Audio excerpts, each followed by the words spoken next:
আসসালামু আলাইকুম। সংবাদে আপনাদের সবাইকে স্বাগত জানাচ্ছি। আমি ফিরোজ তোহা। শুরুতেই আরবে কেবলস সংবাদ শিরোনাম জানিয়ে দেব এই মুহূর্তে হাতে পাওয়া সর্বশেষ গুরুত্বপূর্ণ আপডেট বাংলা সংবাদ। শুরুতেই থাকছে শেরপুরে ভয়াবহ বন্যায় 7 জনের মৃত্যু। উজান থেকে নেমে আসা পাহাড়ি ঢল এবং টানা বৃষ্টিতে শেরপুরে ভয়াবহ বন্যার সৃষ্টি হয়েছে। এতে জেলার শ্রীবর্দী এবং ঝিনাইগাতি ও নলিতাবাড়ী উপজেলার কয়েক লাখ মানুষ পানিবন্দী হয়েছে। পানিবন্দী মানুষদের উদ্ধারে কাজ করছে স্থানীয় প্রশাসন সহ স্বেচ্ছাসেবী সংগঠন, বিজিবি ও সেনাবাহিনীর সদস্যরা। শুক্রবার থেকে শনিবার রাত পর্যন্ত বন্যার পানিতে ডুবে নারী এবং বৃদ্ধ কিশোর সহ মোট 7 জনের মৃত্যুর সংবাদ পাওয়া গেছে। এবারে জানাবো আমলাতন্ত্রই হাসিনাকে ফের রাজনীতিতে ফিরিয়ে আনতে পারে। টাইমস ম্যাগাজিনে নিবন্ধ। বাংলাদেশের ক্ষমতাচ্যুত প্রধানমন্ত্রী শেখ হাসিনা কি আবারও বাংলাদেশের রাজনীতিতে ফিরতে পারবেন? গত 5 আগস্ট ছাত্র জনতার ব্যাপক গণবিক্ষোভের মুখে পদত্যাগ করে দেশ ছেড়ে ভারতে পালিয়ে আশ্রয় নেন 15 বছর ক্ষমতা আঁকড়ে থাকা শেখ হাসিনা। গতকাল তার দেশ থেকে 2 মাস পার হয়েছে। এর মধ্যে তার বাংলাদেশি পাসপোর্ট বাতিল করে দিয়েছে অন্তর্বর্তী সরকার। হাসিনা এখন ভারতে কোন পরিচয় আছেন তা নিয়েও আন্তর্জাতিক মহলে প্রশ্ন উঠেছে। সংবাদ মাধ্যমে প্রকাশ, ভারত সরকারও সেদেশে তার অবস্থান নিয়ে বিব্রতকর অবস্থায় আছে। খবর বেরিয়েছে হাসিনা অন্য দেশে আশ্রয় নেবার চেষ্টা করছে। জানাবো ক্ষমতাচ্যুত ফ্যাসিবাদীদের বিচারের আওতায় আনতে সরকার প্রতিশ্রুতিবদ্ধ। প্রধান উপদেষ্টার বিশেষ সহকারী মাহফুজ আলম বলেছেন, অন্তর্বর্তী সরকার ক্ষমতাচ্যুত ফ্যাসিবাদী সরকারের সকল সহযোগীদের বিচারের আওতায় আনতে প্রতিশ্রুতিবদ্ধ। শনিবার রাতে ফরেন সার্ভিস একাডেমিতে এক প্রেস ব্রিফিংয়ে তিনি বলেন, বিগত ফ্যাসিস্ট সরকারে যারা বিভিন্ন অপরাধে জড়িত ছিল তাদের প্রত্যেককে বিচারের আওতায় আনতে হবে। এদিকে সরকার পরিবর্তনের পর কোথায় যেন ভীতি এবং আস্থাহীনতা কাজ করছে। সিপিডি সম্মানীয় ফেলো ডক্টর দেবপ্রিয় ভট্টাচার্য বলেছেন, আমরা দেখছি বিগত সময় সচিবরা কিভাবে ব্যবসায়ী হয়ে গেলেন এবং ব্যবসায়ীরা কি করে রাজনীতিবিদ হয়ে গেলেন। কেবল ব্যবসায়ী রাজনীতিবিদ হয়নি, রাজনীতিবিদরাও ব্যবসায়ী হয়ে গেছেন। এবারে থাকছে ইউনিয়ন ব্যাংকের রহস্যময় হিসাব, নির্বাচনের আগে অস্বাভাবিক লেনদেন। গত জাতীয় সংসদ নির্বাচনের আগে বেসরকারি ইউনিয়ন ব্যাংকের একটি হিসাবে অস্বাভাবিক লেনদেন হয়েছে। নির্বাচনের 1 বছর আগে হিসাবটি খুলে জমা করা হয় নগদ টাকা। এরপর গত বছরের ডিসেম্বরে এসে শুরু হয় নগদ টাকা উত্তোলন। এভাবে এই হিসাব থেকে নির্বাচনের আগে উত্তোলন করা হয় প্রায় 72 কোটি টাকা। ব্যাংকের বনানী শাখা হিসাবটি খোলা হলেও নগদ টাকার বেশিরভাগ উত্তোলন করা হয়েছে প্রধান কার্যালয় নিস্তলা গুলশান শাখা থেকে। ইউনিয়ন ব্যাংকের নথিপত্র পর্যালোচনায় এ তথ্য মিলেছে বলে একটি প্রতিবেদন প্রকাশ করেছে প্রথম আলো। এবং সর্বশেষ জানাবো আন্তর্জাতিক সংবাদ। হিজবুল্লাহর হামলায় লণ্ডভণ্ড ইসরায়েলের পর্যটন নগরী হাইফা। বিশ্বে পর্যটকদের অন্যতম পছন্দের তালিকায় রয়েছে ইসরায়েলের অত্যাধুনিক শহর হাইফা। সেখানে প্রতি বছরে পর্যটকদের সমাগম হতো। তবে সম্প্রতি লেবাননের সশস্ত্র গোষ্ঠী হিজবুল্লাহ রকেট হামলার পর এই হাইফা পরিণত হয়েছে এক ভুতুড়ে শহরে। দেখে মনে হবে এটি একটি ভুতুড়ে নগরী। ভারতীয় সংবাদ মাধ্যম ইন্ডিয়া টুডের এক সাংবাদিক সম্প্রতি গিয়েছিলেন হাইফা শহরে। সেখান থেকে তিনি এমনটাই জানিয়েছেন। এতক্ষণ শিরোনাম শুনছিলেন, এবার বিস্তারিত। প্রিয় দর্শক, আপনি যদি এই চ্যানেলে নতুন হয়ে থাকেন, ভিডিওটি দেখতে দেখতে চ্যানেলটি সাবস্ক্রাইব করে আমাদের সঙ্গে থাকুন। আর এই ভিডিও সম্পর্কে আপনি আপনার মূল্যবান মতামতটি কমেন্ট বক্সে জানিয়ে দিন। আর হ্যাঁ প্রিয় দর্শক, জানিয়ে দিন ভিডিওটি কোথা থেকে দেখছেন। শেরপুরে ভয়াবহ বন্যায় 7 জনের মৃত্যু। উজান থেকে নেমে আসা পাহাড়ি ঢল এবং টানা বৃষ্টিতে শেরপুরে ভয়াবহ বন্যা পরিস্থিতি সৃষ্টি হয়েছে। এতে জেলা শ্রীবর্দী, ঝিনাইগাতি এবং নলিতাবাড়ী উপজেলার কয়েক লাখ মানুষ পানিবন্দী হয়েছেন। পানিবন্দী মানুষদের উদ্ধার করছে স্থানীয় প্রশাসন সহ স্বেচ্ছাসেবী সংগঠন, বিজিবি এবং সেনাবাহিনীর সদস্যরা। শুক্রবার থেকে শনিবার রাত পর্যন্ত বন্যার পানিতে ডুবে নারী, বৃদ্ধ এবং কিশোর সহ মোট 7 জনের মৃত্যুর সংবাদ পাওয়া গেছে। এদিকে শনিবার রাত থেকে নতুন করে শেরপুরের সদর এবং নকলা উপজেলার আরও 7টি ইউনিয়ন প্লাবিত হয়েছে। পাহাড়ি ঢল অব্যাহত থাকায় শেরপুরের মহারশী, সোমেশ্বরী, চেল্লাখালী, ভোগাই এবং মৃগী নদীর পানি বিপদসীমার উপর দিয়ে প্রবাহিত হচ্ছে। এতে শেরপুরের সার্বিক বন্যা পরিস্থিতির ব্যাপক অবনতি হয়েছে। এখন পর্যন্ত শেরপুরের 5টি উপজেলার 28টি ইউনিয়নের 2 শতাধিক গ্রাম প্লাবিত হয়েছে। আর পানিবন্দী হয়ে পড়েছেন 1.5 লাখেরও বেশি মানুষ। ঝিনাইগাতি এবং নলিতাবাড়ী উপজেলায় সব সরকারি শিক্ষা প্রতিষ্ঠানকে আশ্রয়কেন্দ্র হিসেবে ঘোষণা করা হয়েছে। কৃষি অফিসের তথ্য মতে জেলার অন্তত 30,000 হেক্টর আমন আবাদ এবং 1,000 হেক্টর সবজি আবাদ ক্ষতিগ্রস্ত হয়েছে। এতে অন্তত 70,000 কৃষক ক্ষতিগ্রস্ত হয়েছেন। শেরপুর জেলার মৎস্য কর্মকর্তা প্রণব কুমার কর্মকারের দেওয়া তথ্য মতে শুধু ঝিনাইগাতি এবং নলিতাবাড়ী উপজেলায় 2057টি মাছের ঘের ভেসে গেছে। ক্ষতির পরিমাণ প্রাথমিক হিসাবে 11 কোটি টাকারও বেশি। নকলা থানার ওসি হাবিবুর রহমান বলেন, সবশেষ শনিবার রাতে নকলায় 1 জনের মৃত্যু হয়েছে। এছাড়া বন্যায় নলিতাবাড়ী উপজেলার 5 জন এবং ঝিনাইগাতিতে 1 জনের মৃত্যু হয়েছে। আমলাতন্ত্রই শেখ হাসিনাকে দেশের রাজনীতিতে ফিরিয়ে আনতে পারে টাইম ম্যাগাজিনের নিবন্ধ। বাংলাদেশের ক্ষমতাচ্যুত প্রধানমন্ত্রী শেখ হাসিনা কি আবার বাংলাদেশের রাজনীতিতে ফিরতে পারবেন? গত ৫ আগস্ট ছাত্র জনতার ব্যাপক বিক্ষোভের মুখে পদত্যাগ করে দেশ ছেড়ে ভারতে পালিয়ে আশ্রয় নেন ১৫ বছর ক্ষমতা আঁকড়ে থাকা শেখ হাসিনা। গতকাল তার দেশ ত্যাগের ২ মাস পার হয়েছে। এরই মধ্যে তার বাংলাদেশি পাসপোর্ট বাতিল করে দিয়েছে অন্তর্বর্তীকালীন সরকার। হাসিনা এখন ভারতে কোন পরিচয়ে আছেন তা নিয়েও আন্তর্জাতিক মহলে প্রশ্ন উঠেছে। সংবাদ মাধ্যমে প্রকাশ, ভারত সরকার সে দেশে তার অবস্থান নিয়ে বিব্রতকর অবস্থায় আছে। খবর বেরিয়েছে শেখ হাসিনা অন্য কোনো দেশে আশ্রয় নেবার চেষ্টা করছেন। এদিকে ৮০ বছরের কাছাকাছি পৌঁছে যাওয়া শেখ হাসিনা রাজনীতিতে ফেরার সম্ভাবনা কতটুকু তা নিয়ে দেশ এবং দেশের বাইরে আলোচনা চলছে। দলের সভাপতির দেশত্যাগের সঙ্গে সঙ্গে আওয়ামী লীগের প্রায় সর্বস্তরের নেতাকর্মীরাই দুর্নীতি আর হত্যা মামলার মাথায় নিয়ে গা ঢাকা দিয়েছেন।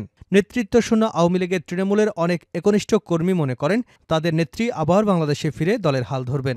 কিন্তু রাজনীতিতে শেখ হাসিনা ফেরা কি আদৌ সম্ভব? হাজারো শহীদ আর অসংখ্য আহত মানুষের আত্মত্যাগের মাধ্যমে স্বৈরাচারের পতন সফল আন্দোলন কি ব্যর্থ হয়ে যাবে? এ নিয়ে উত্তর খোঁজার চেষ্টা করেছে যুক্তরাষ্ট্রের বিশ্ববিখ্যাত সংবাদ মাধ্যম টাইমস ম্যাগাজিন। তাদের প্রতিবেদনে আন্তর্জাতিক রাজনীতি বিশ্লেষকদের একাংশ বলছে, বাংলাদেশের রাজনীতিতে যে নেতৃত্ব শূন্যতা সেটি একসময় শেখ হাসিনাকে দেশে ফিরে আসার পথ এবং রাজনীতি করবার সুযোগ তৈরি করে দেবে।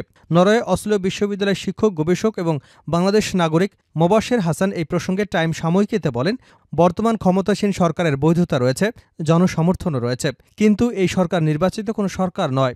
নির্বাচিত সরকারের মতো তাদের কোনো কর্তৃত্ব নেই। শেখ হাসিনা যদি চলে যান তাহলে এই দুর্বলতাকে ব্যবহার করে একসময় দেশে ফিরতে পারবেন, এটা কেবলই সময়ের অপেক্ষা। যুক্তরাষ্ট্রের থিঙ্ক ট্যাঙ্ক সংস্থা উইলসন সেন্টারের পরিচালক মাইকেল কুলেগম্যানও এমনটাই মনে করেন। টাইম সাময়িকীতে তিনি বলেন, বাংলাদেশ এবং বাংলাদেশের রাজনীতিতে শেখ হাসিনার প্রত্যাবর্তন শুধু সম্ভবই নয়, খুবই সম্ভব। কারণ পরিবারতন্ত্র দক্ষিণ এশিয়ার দেশগুলোর রাজনীতি এবং রাজনৈতিক সংস্কৃতির অবিচ্ছেদ্য অংশ। যুগ যুগ ধরে দক্ষিণ এশিয়ায় এটি চলে আসছে। মাত্র বাংলাদেশে সহসাই এই সংস্কৃতির অবসান ঘটবে এমনটা প্রত্যাশা করাও যায় না। তারপরও হয়তো বাংলাদেশ এবং বাংলাদেশের রাজনীতিতে শেখ হাসিনার প্রত্যাবর্তনের সম্ভাবনা শেষ হয়ে যেত যদি আওয়ামী লীগকে নিষিদ্ধ করা হতো। কিন্তু দেশটির যে রাজনৈতিক বাস্তবতা তাতে এটি একেবারেই সম্ভব নয়। আওয়ামী লীগ এখনও বাংলাদেশের বৃহত্তম রাজনৈতিক দল।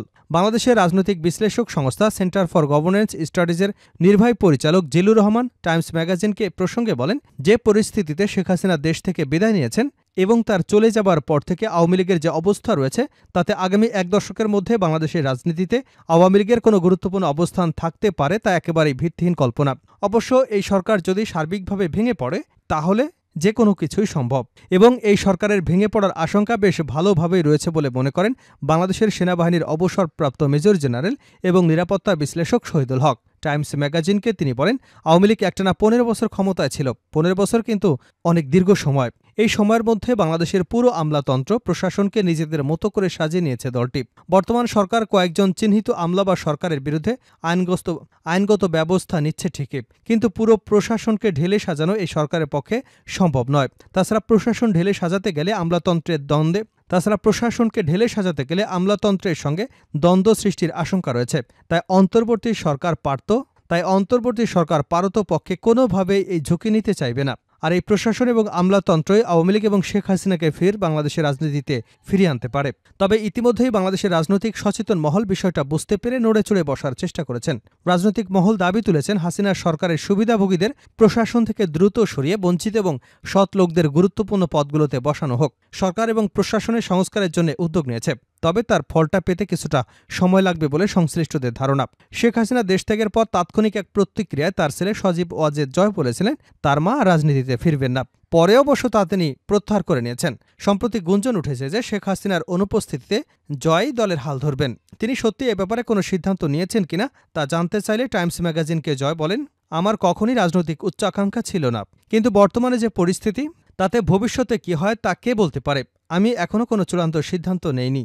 তবে জয় যদি রাজনীতিতে ফেরার সিদ্ধান্ত নেন তাহলে এই মুহূর্তে সেটি সঠিক সিদ্ধান্ত হবে কিনা তা নিয়েও সংশয় প্রকাশ করেছে ভারতের রাজনৈতিক বিশ্লেষক এবং বাংলাদেশের বিশেষজ্ঞ মীনাক্ষী গাঙ্গুলি। টাইম সাময়িকীতে মীনাক্ষী এ প্রসঙ্গে বলেন, আওয়ামী লীগের সবচেয়ে বড় দুর্বলতা হচ্ছে দলটির রাজনৈতিক চিন্তা চেতনার পুরোটা জুড়েই রয়েছেন শেখ হাসিনা। তারা বঙ্গবন্ধু কন্যার বাইরে অন্য কাউকে দলীয় প্রধান বা সরকার প্রধানের পদে দেখতে প্রস্তুত নয়। আওয়ামী লীগ যদি তার ভুলগুলো স্বীকার করে, দলের অভ্যন্তরে গণতান্ত্রিক চর্চা বৃদ্ধি করে এবং নিজেকে একটি সত্যিকার গণতান্ত্রিক রাজনৈতিক দল হিসেবে পুনর্গঠনের কাজ শুরু করে, কেবল তাহলেই বর্তমান সংকট থেকে দলটির উত্তরণ সম্ভব। ক্ষমতাচ্যুত ফ্যাসিবাদীদের বিচারের আওতায় আনতে সরকার প্রতিশ্রুতিবদ্ধ। প্রধান উপদেষ্টার বিশেষ সহকারী মাহফুজ আলম বলেছেন, অন্তর্বর্তী সরকার ক্ষমতাচ্যুত ফ্যাসিবাদী সরকারের সকল সহযোগীদের বিচারের আওতায় আনতে প্রতিশ্রুতিবদ্ধ। শনিবার রাতে ফরেন সার্ভিস একাডেমিতে এক প্রেস ব্রিফিংয়ে এসব কথা বলেন তিনি। বিগত ফ্যাসিস্ট সরকারে যারা বিভিন্ন অপরাধে জড়িত ছিল তাদের প্রত্যেককে বিচারের আওতায় আনা হবে। সরকারের বয়স মাত্র 2 মাস। এই সংক্ষিপ্ত সময়ের মধ্যে সংস্কার কাজ এবং দেশের আইনশৃঙ্খলা পরিস্থিতি রক্ষায় অগ্রাধিকার দিচ্ছে সরকার। তিনি আরও বলেন, এই সময়ের মধ্যে ফ্যাসিস্টদের সহযোগী এবং গণহত্যার সঙ্গে জড়িত সকলকে গ্রেপ্তার করা হয়েছে। আমাদের অবস্থান অত্যন্ত স্পষ্ট, তাদের অবশ্যই বিচারের আওতায় আনা হবে। এক প্রশ্নের জবাবে বিশেষ সহকারী বলেন, সরকার ব্যবসায়ীদের সিন্ডিকেট ভেঙে দিয়ে নিত্য প্রয়োজনীয় পণ্যের মূল্যবৃদ্ধি রোধে কাজ করছে। তিনি আরও বলেন, সরকার রাজনৈতিক দলগুলোর সঙ্গে আলোচনা করে ঐক্যমতে পৌঁছবে এবং সাধারণ নির্বাচনের জন্য একটি রোডম্যাপ ঘোষণা করবে। আলম বলেন, প্রধান উপদেষ্টা অধ্যাপক ডক্টর মোহাম্মদ ইউনূস একই সঙ্গে নির্বাচনের প্রস্তুতিমূলক কাজ চলবে বলেও জানিয়েছেন। রাজনৈতিক দলগুলোর সুপারিশ অনুযায়ী আরও সংস্কার কমিশন গঠন করা হবে বলেও প্রধান উপদেষ্টা ইঙ্গিত দিয়েছেন। শেষ করছে আন্তর্জাতিক সংবাদ। হিজবুল্লাহর হামলায় লন্ডভন্ড ইসরায়েলের পর্যটন নগরী হাইফা। বিশ্বে পর্যটকদের অন্যতম পছন্দের তালিকায় রয়েছে ইসরায়েলের অত্যাধুনিক শহর হাইফা। সেখানে প্রতি বছরই পর্যটকদের সমাগম হতো। তবে সম্প্রতি লেবাননের সশস্ত্র গোষ্ঠী হিজবুল্লাহর রকেট হামলার পর এই হাইফা পরিণত হয়েছে এক ভুতুড়ে শহরে। দেখে মনে হচ্ছে এটি একটি ভুতুড়ে নগরী। ভারতীয় সংবাদ মাধ্যম ইন্ডিয়া টুডের এক সাংবাদিক সম্প্রতি গিয়েছিলেন এই হাইফা শহরে। সেখান থেকে তিনি এমনটাই জানিয়েছেন। সাংবাদিক জানান, সুন্দর শহর এমনকি মরুভূমিতে পরিণত হয়েছে।